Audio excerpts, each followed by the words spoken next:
안녕하세요. 오늘의 데일리 뉴스레터에 오신 것을 환영합니다. 세계는 지금 보이지 않는 전쟁 중입니다. 바로 사이버 핵무기로 불리는 양자 기술 개발에 전쟁의 버금가는 치열한 전쟁을 벌이고 있는데요.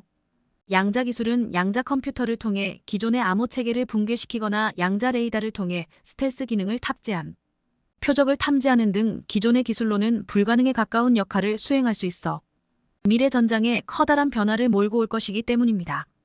그런데 한국이 여기에 도전장을 내밀었습니다. 최근 국방과학연구소가 세계 최고 수준의 강력한 양자통신 개발에 성공해 한국도 이제 미국과 동급의 첨단 무기를 만들 수 있겠다는 기대감에 부풀게 했는데요.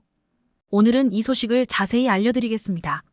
얼마 전 국방과학연구소는 2.6km급 양자 송수신 기술 시연에 성공하며 절대 뚫을 수 없는 강력한 양자통신 개발에 성공을 알렸습니다.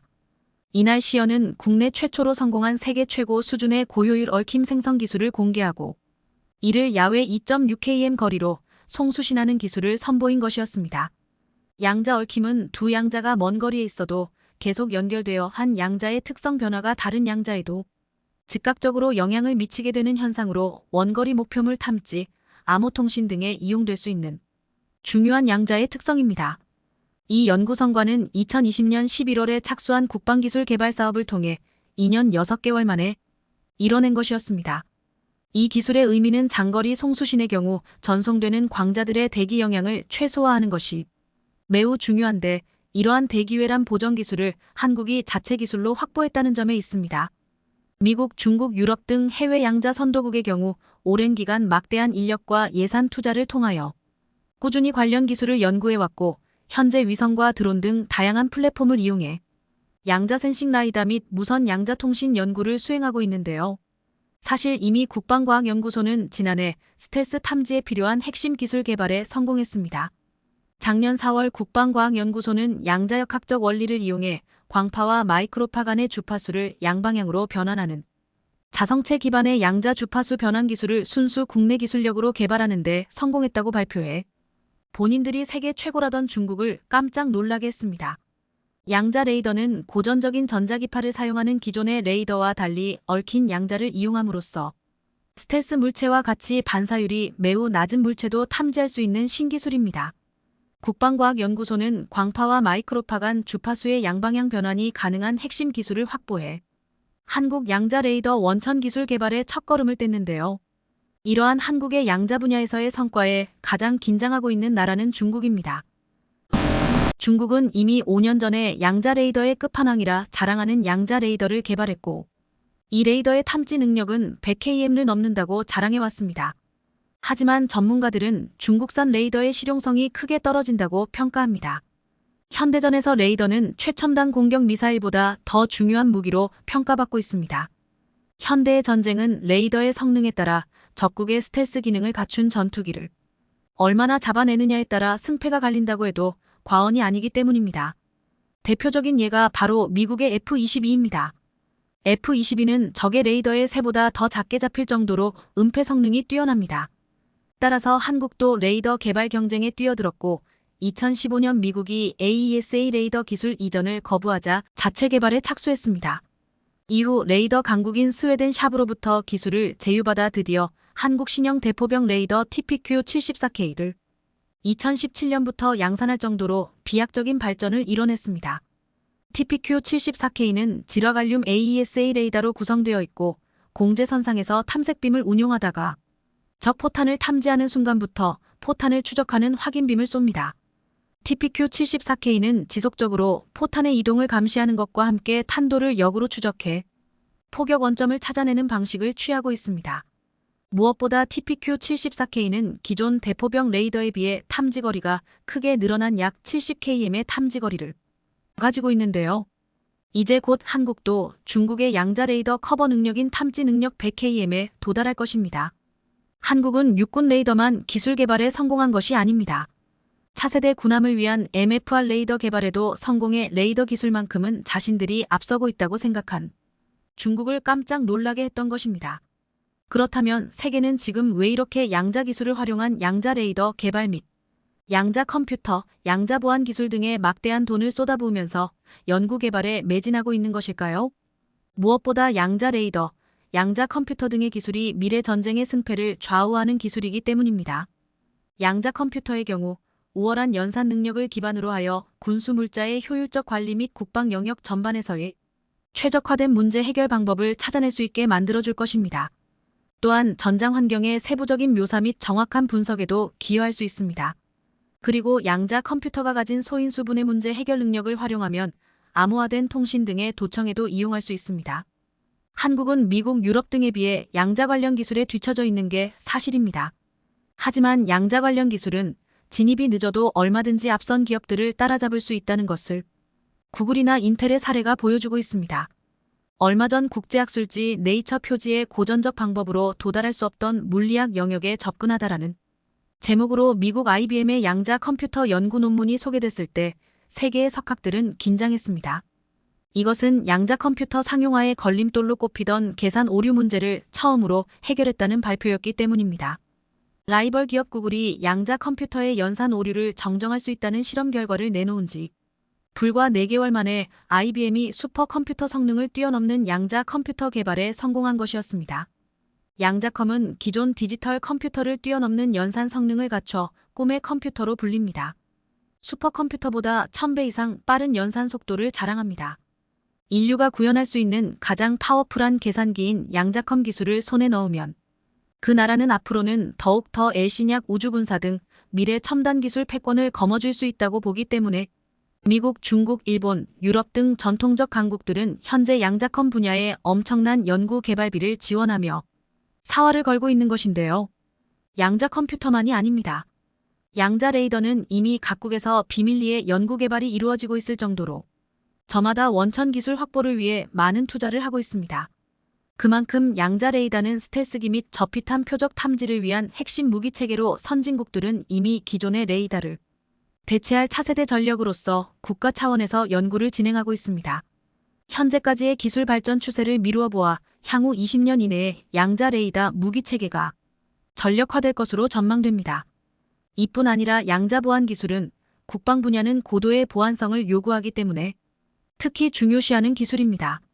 특히나 현재 양자 컴퓨터 개발이 가시화되면서 압도적인 계산 능력에 따라 기존 암호 체계에 대한 보안의 신뢰성이 위협받고 있기 때문에 더더욱 양자 보안 기술의 필요성은 커지고 있습니다.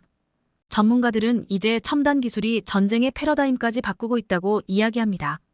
과거의 전쟁은 전략 전술을 만들어 놓고 이에 맞는 무기 체계를 개발했다면 이제는 전술이 과학 기술을 쫓아가게 되었다는 의미입니다. 지금까지 전쟁의 3대 구성 요소라고 하면 군인, 화력무기, 전쟁터를 꼽았습니다. 하지만 앞으로는 전쟁의 5차원전이 펼쳐질 것이라고 예상하고 있습니다. 5차원전이란 지상해상 공중 우주 사이버전 등이 벌어질 것이란 겁니다.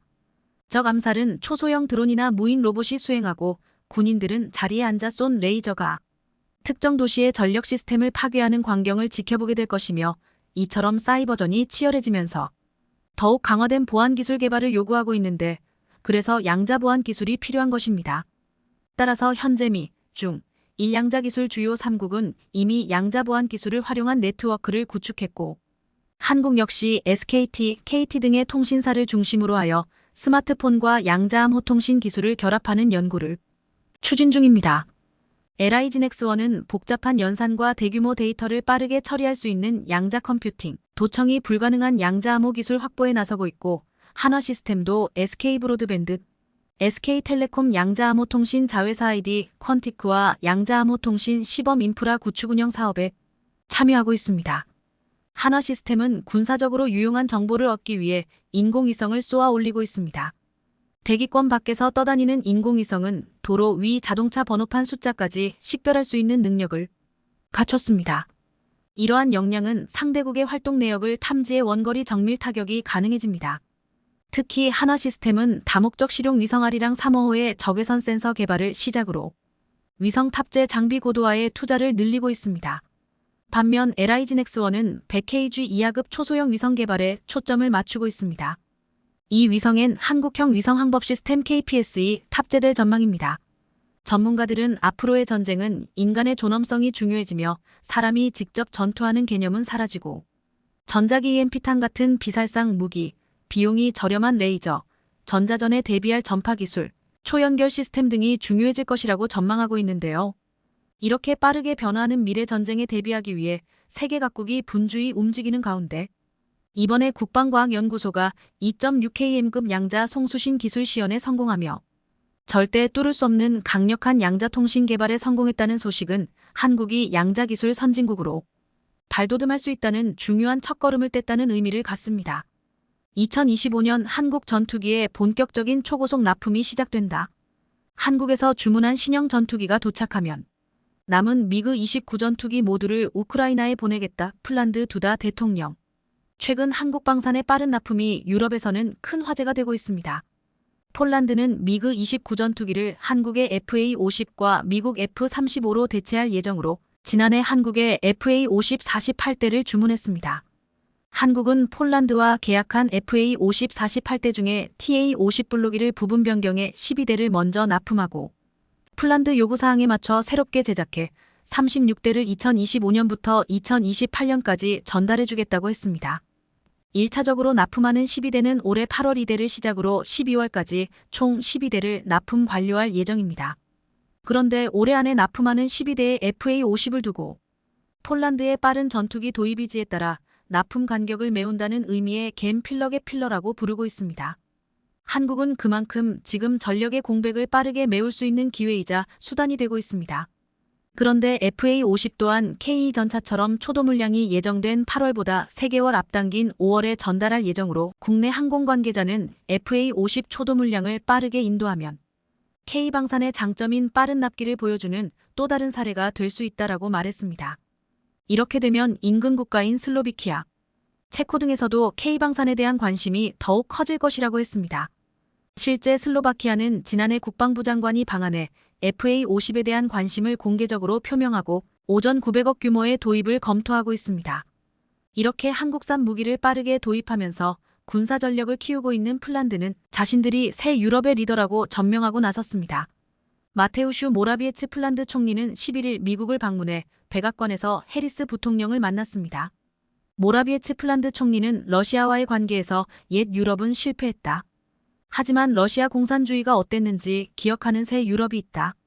폴란드는 바로 이 새 유럽의 지도자다. 라고 말했습니다. 폴란드는 미국과 영국에 이어 세 번째로 우크라이나에 무기 지원을 많이 한 나라로 나토와 EU는 폴란드의 행보를 주시하고 있는데 이렇게 폴란드의 입김이 세진 것은 분명히 한국을 파트너로 삼았기 때문이라고 말하고 있습니다. 폴란드는 K전차, K구자주포, FA-50 경공격기 등을 도입하고 조기에 납품받고 있으며 최근 미국 정보기관으로 추정된 문건에 우리가 만든 포탄 33만 발이 수출되는 것도 확인되고 있습니다. 한국은 지금 최대 강점인 빠른 납기를 무기로 지금 당장 무기가 필요한 나라들에게 폴란드를 통해서 그 능력을 보여주고 있습니다. 이렇게 빠른 납기가 가능한 이유 중 하나는 한국은 최첨단 공장을 갖추고 있다는 것입니다. 한국항공우주산업 KAI의 경남 사천 공장에서 전투기를 생산하는 고정이동은 마치 동구장을 연상케 하는 건물로 축구장 3개를 합친 거대한 크기를 자랑하고 있습니다. 여기서 F-15, T-50, KF-21을 생산하고 있는데 대부분 사람이 조립하지만 대형 로봇 드릴 시스템, KF-21 지동화 장비 등 세계 최고의 기술력을 자랑하고 있습니다. 이는 세계 최고라 불리는 미국 방산업체들도 탐을 낼 정도로 빠르고 효율적인 전투기 조립을 할 수 있는 것으로 알려져 있습니다. FA-50은 2개의 생산 라인을 가동하면 월 최대 5대를 생산할 수 있다고 했습니다. 미국도 놀란 기술력을 갖춘 한국의 전투기 제조 공장에서 또다시 FA-50을 폴란드에 빨리 인도하면 신속한 납품 능력을 자랑하는 한국은 더욱 급부상할 전망입니다. 한국 무기의 세계 시장 점유율이 지난 2018-2022년까지 2.4% 뛰면서 점유율의 퍼센트 변화율이 무려 74%로 평가되었습니다. 전문가들은 이는 FA-50 때문이라고 말하고 있습니다. FA-50을 지난해 폴란드에 48대, 올해 2월 말레이시아에 18대를 수출하면서 수개월 만에 5조 4천억 원의 실적을 몰렸기 때문입니다.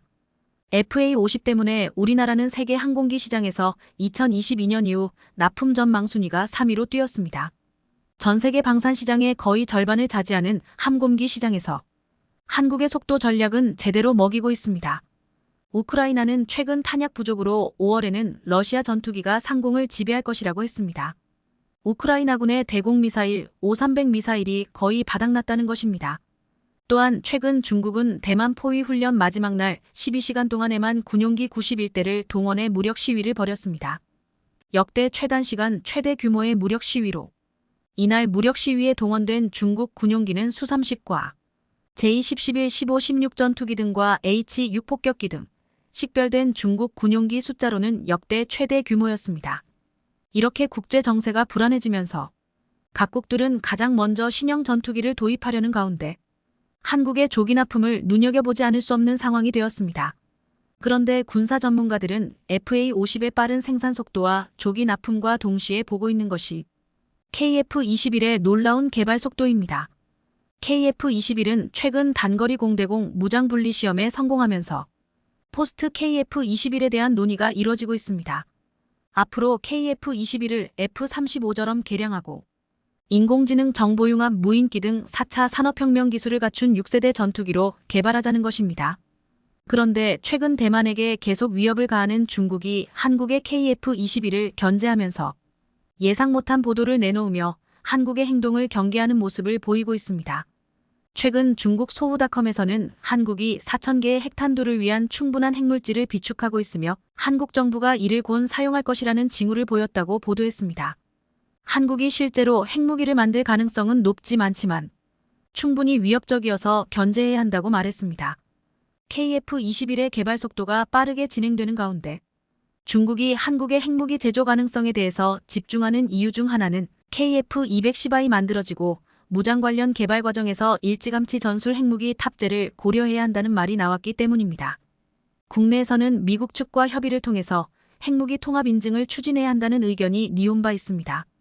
국내 한 전문가는 전술 핵 운용을 위해서는 항공기에 별도의 동압 및 인증 절차가 필요한데 F-15, 16 모두 핵무기 운용 능력을 통합한 사례가 있으니 기술적으로 어려운 문제라기보다는 안증의 문제라고 했습니다.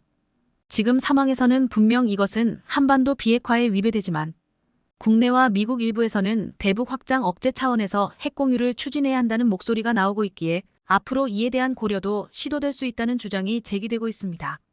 지난해 한국국방연구원 두진호 조비연 선임연구원은 우크라이나 전쟁과 러시아의 핵무기 사용 가능성 시사점 및 한국의 대응 방향 보고서에서 확전 상황에 대비해 한국형 핵 공유 체제 추진을 검토할 필요가 있다며 구체적으로 미국이 최근 개발한 저위력 핵탄두 W-76을 한국의 잠수함과 최근 시험 발사에 성공한 SLBM 잠수함 발사탄도 미사일에 탑재해 운용해야 한다. 최근 시험 발사에 성공한 SLBM 잠수함 발사탄도 미사일에 탑재해 운용해야 한다. 또 F-35 전투기를 기반으로 미국의 산형 B-61, 12 저위력 중력 폭탄을 공유받는 공중 기반 핵 공유 체제도 고려할 수 있다라고 말하기도 했습니다. 지금 중국이 두려워하는 것은 한국이 핵무기를 개발할 수 있는 능력도 있지만 미국이 허용만 하면 KF-21에도 전술핵 무기를 달 수도 있다는 사실입니다. 그런데 이렇게 군사적인 위협뿐만 아니라 중국은 한국산 전투기가 수출되면서 자신들의 수출 시장이 위협받을 것이라고 우려하고 있습니다.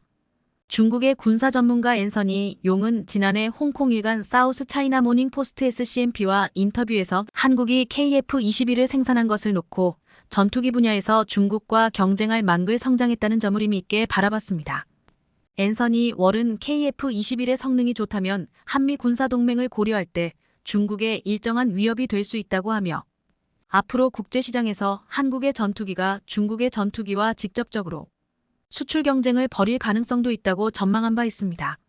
KF-21은 이미 한국산 경전투기 FA-50을 구입한 나라들은 차후 도입할 가능성이 높은 나라들로 분류되고 있는데 최근에는 KF-21의 예상 밖의 모델이 큰 인기를 끌 수 있다는 말이 나오고 있습니다. 지난 3월 KF-21 합재기 모델인 KF-21 네이비와 이를 탑재하는 중형 항모 개발 가능성을 타진하는 정책 연구를 하고 있다는 사실이 알려졌습니다. 실제로 일각에서는 KF-21N 함재기에 대한 설계 연구가 상당 부분 진척되었다고 했습니다. 몇 해 전부터 미국산 F-35 함재기의 가격이 엄청나기 때문에 국산 모델로 대체하자는 이야기가 나왔는데 KF-21N 자체 개발로 가져다주는 이득이 엄청날 것이라고 말하고 있습니다.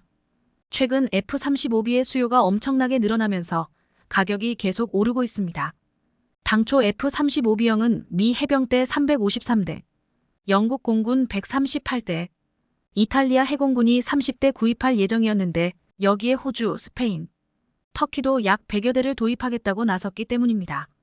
2020년 싱가포르에 판매된 F-35B의 대당 가격은 2억 2,916만 달러 약 2,682억 원이었지만 이후 영국은 대당 3천억 원에 사들인 것으로 알려졌습니다.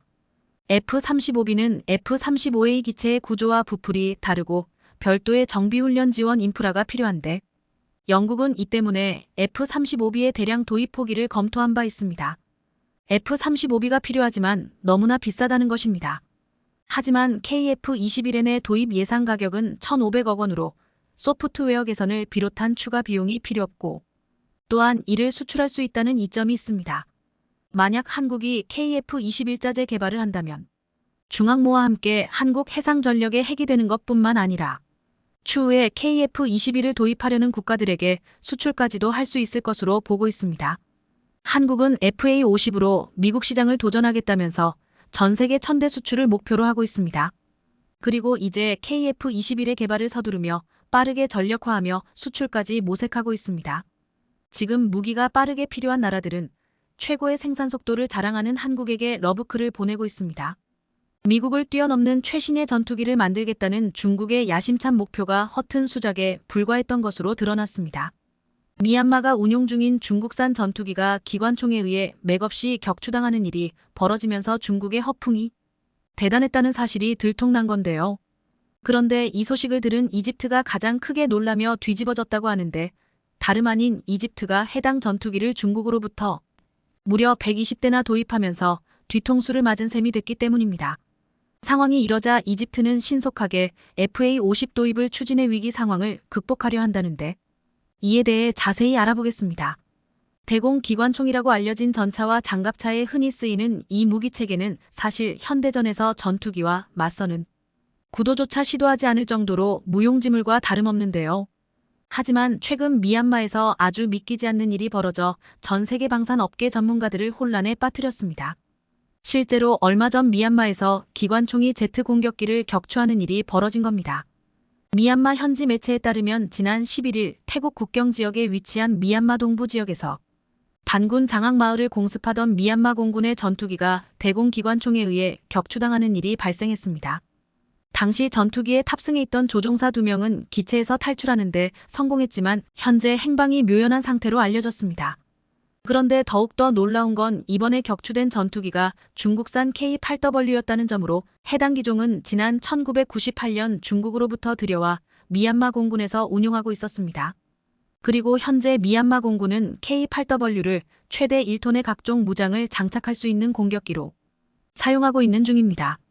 그런데 미얀마 국방부는 이번 격추 사건에 대해 기체 고장으로 추락했다며 사실을 부인하기에 바빴는데요.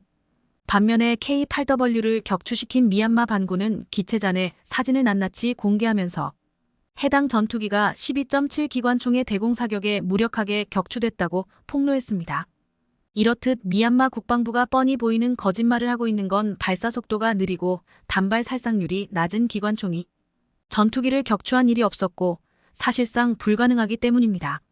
다시 말해서 중국산 전투기가 기관총 몇 발에도 무력하게 추락할 수 있을 정도로 최악이라는 것으로 미얀마에서는 이런 사실을 인정하고 싶지 않은 겁니다.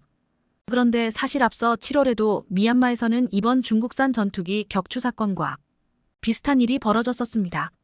반정부 세력인 미얀마 소수민족 무장단체 KNPLF가 군부 전투기를 격추했다는 주장이 제기됐었는데 이 역시 중국산이었습니다. 당시 KNPLF의 대공무기는 없었지만 저공 비행하는 전투기를 향해 중화기와 소총으로 집중적으로 공격해 미얀마 군의 전투기를 격추시켰으며 이로 인해 미얀마군 300명과 헬리콥터 5대가 현장에 출동한 것으로 알려졌습니다. 이에 당시 SNS에는 추락한 군용기라며 중국제 훈련기 및 경공격기 사진이 돌며 한바탕 조롱을 당했는데요. 도대체 중국은 어떻게 공격기를 만들길래 이런 쇼킹한 일이 연이어 벌어질 수 있는 건지 궁금할 따름입니다. 먼저 중국제 K8은 도입한 국가에 따라 명칭이 다 달라 소위 말해 항공 마니아들 사이에서도 자주 혼동이 되는 기종인데요. 실제로 이 기체를 개발한 중국에서는 K8 기종을 정작 제2의8로 부르고 있습니다. 제2의8은 중국 인민해방군 공군이 오래전부터 훈련기로 사용해오던 난창 CJ-6나 JJ-5를 대체할 후계 기종으로 1986년부터 개발이 시작됐습니다. 프로젝트 초기에는 L8이라고 불린 이 훈련기는 나중에 중국용은 제2의8 파키스탄에서는 K8이라고 명명하며 각각 운용했습니다. 그리고 놀랍게도 제2의8은 성능이야 둘째치고 공동 개발국이었던 파키스탄을 통해 아시아, 아프리카 국가들을 대상으로 수출도 순조롭게 이어졌습니다. 이와 마찬가지로 미얀마도 과거 K8을 도입해 뒤통수를 맞은 건데 설상가상으로 미얀마는 중국제 JF-17 전투기 역시 사기당하면서 코너에 몰렸습니다. 상황이 이러자 아무래도 미얀마 정부가 중국에게 뒷돈을 먹고 전투기를 도입한 것 아니냐는 의혹까지 제기될 정도인데요. 미얀마 현지 매체 이라와디에 따르면 미얀마군이 중국으로부터 공급받은 JF-17 전투기 대다수가 구조적 결함 등 기술적인 문제로 무용지물 상태인 것으로 알려졌습니다. 이라와디에 따르면 해당 전투기는 요격, 지상 공격, 폭탄 투하 등의 임무를 수행하기에 부적합한 상태로 여전히 문제를 해결하지 못하고 있는 것으로 전해졌습니다. JF-17은 최고속도 마 1.6의 최대 작전 반경이 2037km에 달하는 경량급 다목적 전투기로 미얀마는 이를 2016년 중국으로부터 대당 335억 원에 16대를 구매했습니다. 이는 공동 개발국인 중국과 파키스탄을 제외하고 JF-17을 최초로 도입한 것으로 2018년 4대, 이듬해 2대가 더 공급됐습니다. 최근 미얀마군이 전투기와 헬리콥터를 이용해 공습에 집중하고 있지만 정작 JF-17은 작전에 투입되지 못하고 미얀마군은 러시아산 옙120과 MiG-29에 의존하고 있는 상황인데요.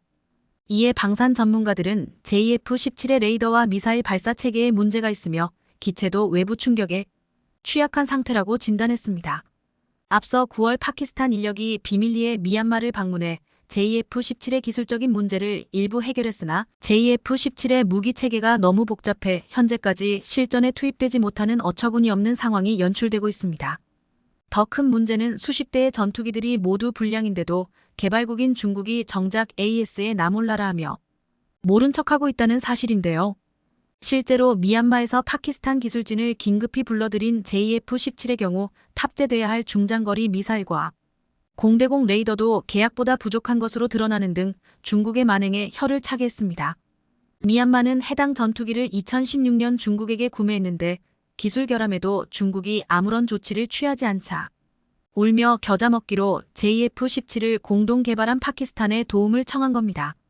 당시 이와라디는 파키스탄 인력이 일부 기술 문제를 해결했으나 여전히 오리무중이라며 미얀마 정부가 대당 320억 원을 들여 JF-17을 6대나 들여왔지만 사용하지 못하고 있다고 보도했습니다. 그런데 사실 이런 문제는 미얀마뿐 아니라 중국산 무기를 구매한 개발도상국들 모두가 처한 상황이라는 점입니다. 중국산 무기를 구매했지만 심각한 기술적 결함과 오작동 사고로 인해 무기로는 제대로 된 작전 수행을 할 수 없는 경우가 속출하고 있다고 합니다. 실제로 중국은 무기를 수출한 뒤 AS에 신경을 쓰지 않는 것으로 유명한데 이로 인해 결함 있는 중국산 무기를 구입한 개발도상국들은 국가안보 강화라는 목적을 이루기는커녕 군사 예산을 낭비했다는 비판을 받고 있습니다. 예컨대 나이지리아에선 2018년 중국산 전투기 F-72대가 독립기념일 기념 비행 퍼레이드 리허설을 벌이던 중 추락하는 일이 벌어지기도 했습니다. 파키스탄도 작년에 중국산 F-22P 호위함에서 엔진 성능 저하를 비롯한 기술적 결함을 발견하고 중국 정부에 유감을 표명한 적이 있었습니다. 심지어 파키스탄은 중국산 FM-90 대공 미사일에서도 적외선 센서 시스템 오류로 목표물 추적이 되지 않는다는 사실이 드러나자 해당 시스템을 모두 폐기했습니다. 방글라데시도 2020년 중국산 훈련기 K-8W에서 문제가 나타나자 중국 항공기 수출입공사에 항의했지만 만족스런 답변을 얻지 못했습니다. 값이 싸서 덜컥 중국산 무기를 도입했더니 결국엔 돈을 주고 쓰레기를 산 셈이 된 겁니다. 그런데 이런 상황에 중국제 K8을 현재 가장 많이 도입한 나라가 이집트인데요. K8 격추 소식을 들은 이집트는 최근 엄청난 충격에 빠지며 한국의 FA-50 도입을 위해 신속히 일을 진행하고 있다는 소식이 전해졌습니다. 방산업계에 따르면 이집트는 1999년부터 K8을 조립 및 면허 생산하는 방식으로 무려 120대나 도입했었습니다. 그리고 현재 기체 노후화로 인해 신형훈련기로 대체하는 상황에 처했는데 이번 격추 사건으로 인해 속도를 더욱더 내게 된 겁니다. 그동안 중국제 전투기에 호되게 당한 이집트는 다시는 중국 전투기는 쳐다도 보지 않겠다는 의지가 보일 만큼 KAI에게 적극적으로 손을 내밀고 있는데요. 실제로 KAI는 이집트와 FA-50 수출 협상을 벌이고 있는 중으로 이와 관련한 이집트 수출 규모는 최대 100대에 이를 것으로 추산됩니다. 실제로 디펜스 아랍에 따르면 작년 12월 이집트 아랍산업화기구는 KAI와 FA-50 기술 이전 및 공동 생산을 위한 예비 계약을 체결했습니다. 이를 위해 앞서 1월 아랍산업화기구 수장이 우리 방산업계 대표단을 만나 초기 협약을 위한 실행 단계를 논의하면서 도입을 위한 본격적인 준비를 마쳤습니다.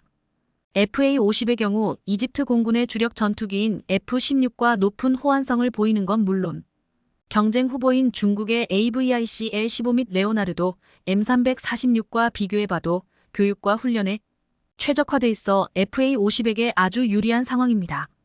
조만간 이집트에서 우선 협상 대상자 선정이 예정된 만큼 우리는 시간이 흐르기만 기다리면 될 것 같은데요. 이렇듯 FA-50의 이집트 수출 소식에 중국은 슈퍼스타가 탄생했다는 뜻밖의 반응을 보였는데요. 지난달 중국 민누주는 FA-50의 이집트 수출을 기정사실화하며 이집트의 FA-50 도입을 칭찬하는 듯한 기사를 내보냈기 때문입니다. 실제로 민누주는 중동과 아프리카 지역에서 FA-50은 슈퍼스타로 자리매김하고 있다며 이집트 수출로 인해 중동 지역에서 한국산 무기의 영향력이 엄청나게 확대될 것이라고 밝혔습니다. 매체는 한국과 이집트의 FA-50 계약과 관련해 세부 사항이 공개되지 않았지만 이집트에서 적어도 100대를 도입할 것이라며 이번 계약으로 인해 한국은 새로운 돌파구를 마련하는 계기가 됐다고 평가했습니다. 한국 방산이라면 어떻게든 꼬투리를 잡으려던 중국의 모습과는 전혀 딴판이라 참으로 어색한데요. 이제 중국마저도 대한민국의 방위 산업이 높은 수준에 도달했다는 사실을 인정하지 않을래야 인정할 수밖에 없는 상황이 된 것 같습니다. 최근 한국의 K2 전차와 K9 자주포가 폴란드에 인도되며 크게 환영식이 열렸습니다. 그 자리에는 폴란드 대통령과 각종 고위 관계자들이 모두 나와 한국의 명품 무기들을 반갑게 맞이했는데요.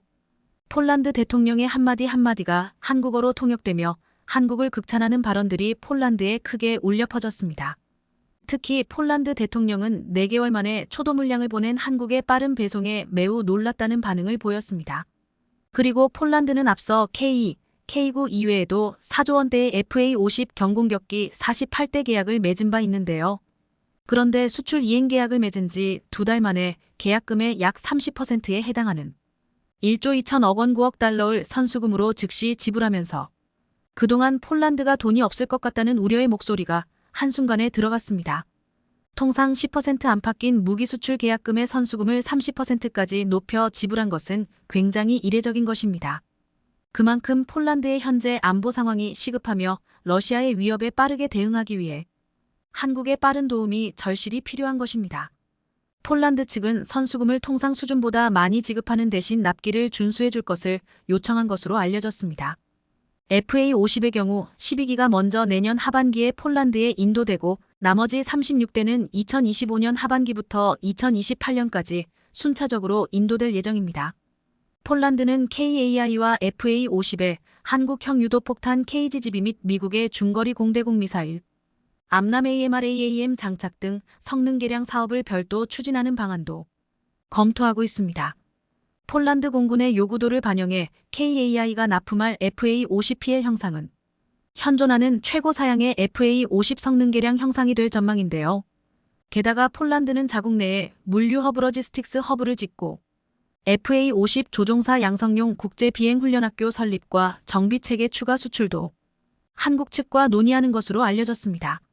그런데 FA-50뿐만 아니라 폴란드가 한국이 개발 중인 KF-21까지 폴란드 내에서 생산하고 싶다는 입장을 밝히면서 관심이 모아지고 있는데요. 그래서 이미 FA-50 도입 계약을 체결한 폴란드가 KF-21을 추가 도입할 것이란 기대가 커졌다는 평가가 나오고 있습니다. 동유럽 매체인 비셰그라드 24 등에 따르면 폴란드 여당인 법과정의당 PIS의 미하우 야흐 최근 한국의 4.5세대 전투기 KF-21이 폴란드 개량형 KF-21PL로 폴란드 내에서 공동 생산될 가능성이 높다고 말했습니다. 야흐 의원은 폴란드 여당의 3선 의원으로 폴란드 국방위원회 의장을 지내 이번 발언에 무게가 실리고 있는데요. 폴란드 정치권 내에서 KF-21 도입 관측이 제기된 것은 이번이 처음입니다. 이와 관련해 KF-21 제작사인 KAI는 아직까진 회사와 협의된 내용이 아니다라고 밝혔지만 폴란드의 현재 태도와 입장으로 봤을 때 충분히 가능한 시나리오입니다. 그런데 폴란드 정치권뿐만 아니라 폴란드 국영 방산업체까지 나서면서 실제로 KF-21 공장이 폴란드에 생길 가능성이 높아지고 있습니다. 폴란드 최대 국영 방산업체인 PGG 흐바웻 회장도 KF-21 프로젝트에 참여할 수 있으면 기쁠 것이라며 한국 측이 KF-21과 같은 새로운 세대 전투기 연구개발 사업에 폴란드가 일정 부분 책임을 맡도록 한다면 영광일 것이라고 말했습니다. 현재 인도네시아 KF-21 사업에서 후순위로 밀리자 이렇게 폴란드에서 대신 사업 참여에 적극적으로 나서고 있는데요. 폴란드 측 고위 인사가 한국 언론과의 인터뷰에서 KF-21 사업 참여 의향을 공식적으로 밝힌 것은 처음입니다.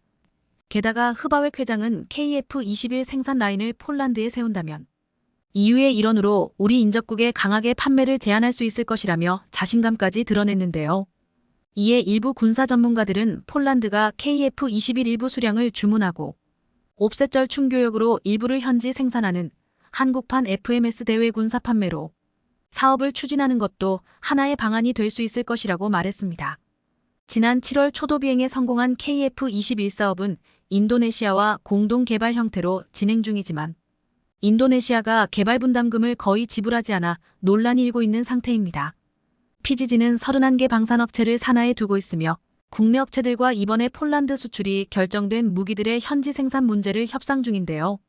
폴란드 국방부 고위 관계자도 미국 독일제 대신 한국제 무기 대량 도입을 결정한 배경에 대해 유례없는 신속한 공급 조달 속도와 기술 이전에 적극적이었던 점 등을 꼽았습니다. 이번에 K9의 로켓 배송을 보고 감격의 눈물을 흘릴 정도였는데요. 부족한 전력을 수개월 내에서 제공할 수 있는 나라는 한국뿐이었다는 것입니다. 이참에 목리를 부리고 있는 인도네시아를 제외하고 폴란드로 갈아타는 게 베스트인 것 같은데요. 그런데 한국은 생산과 공급 속도만 빠른 게 아니고 무기 자체만으로도 세계 수출 시장에서 경쟁력을 갖추고 있습니다.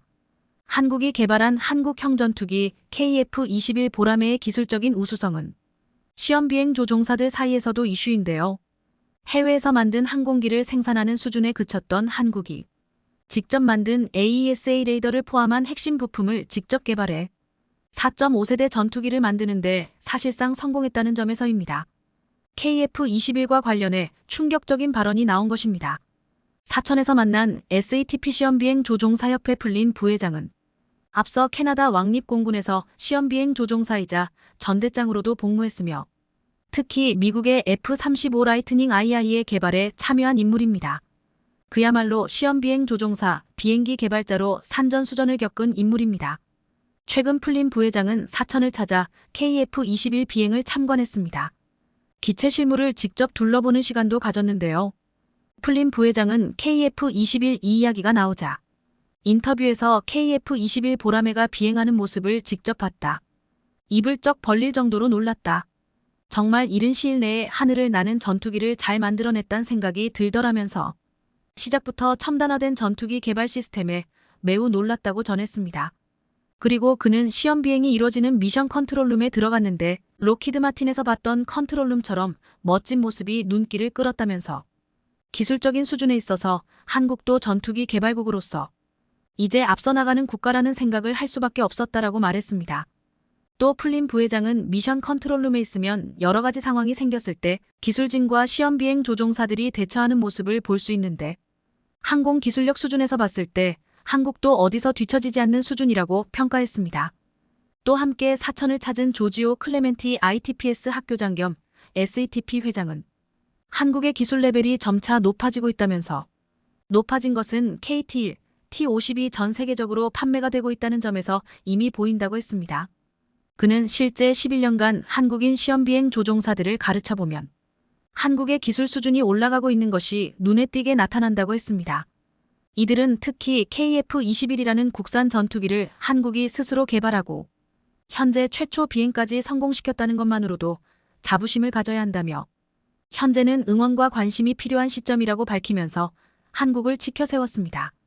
한편 KF-21은 지난 7월 19일 1호기 첫 비행 성공에 이어 지난 11월 10일에 2호기 첫 비행 성공까지 무사히 마쳤는데요. 그리고 최근에는 KF-21 보람의 시험비행 평가에 핵심 역할을 수행할 개발시험비행 요원 3명도 새롭게 탄생했습니다. 개발시험비행 요원은 신규 연구개발된 항공무기체계 시험비행, 성능평가, 운용 가능성, 안정성 검증 임무를 수행합니다. 공군 52시험평가 전대 52전대는 12월 8일 김일중 대령 전대장 주관으로 2022년 개발시험비행 교육과정 수료식을 거행했습니다. 개발시험비행 교육은 시험비행과 평가를 담당할 항공무기체계 전문가를 양성하는 과정인데요. 수료식에서는 개발시험비행 조종사의 김종배 소령과 백승호 소령진이, 개발시험비행 기술사의 김민섭 소령진이 선발돼 시험비행 자격을 획득했습니다. 수료식을 마친 3명의 개발시험비행 요원은 KF-21 시험비행 평가를 맡을 예정입니다.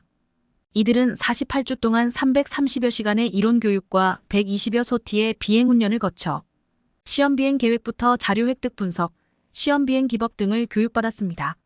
모든 교육 과정을 이수한 개발시험비행 조종사는 직접적인 시험비행을 담당하게 되는데요. 그리고 개발시험비행 기술사는 시험비행 계획, 자료 획득, 분석 업무와 함께 시험 통제관 테스트 컨덕터를 맡습니다.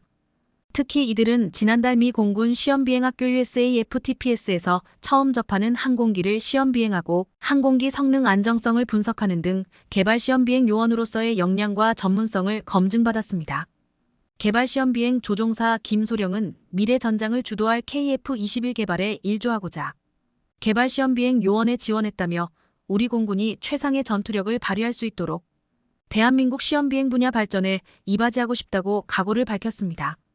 이처럼 KF-21 개발과 비행으로 한국은 세계 8번째 초음속 전투기 개발 국가로 거듭났습니다. 앞으로 남은 시험비행과 평가가 잘 끝나 빠르게 전력화되어 자주 국방과 방산 수출에도 힘을 보태길 기대해보겠습니다.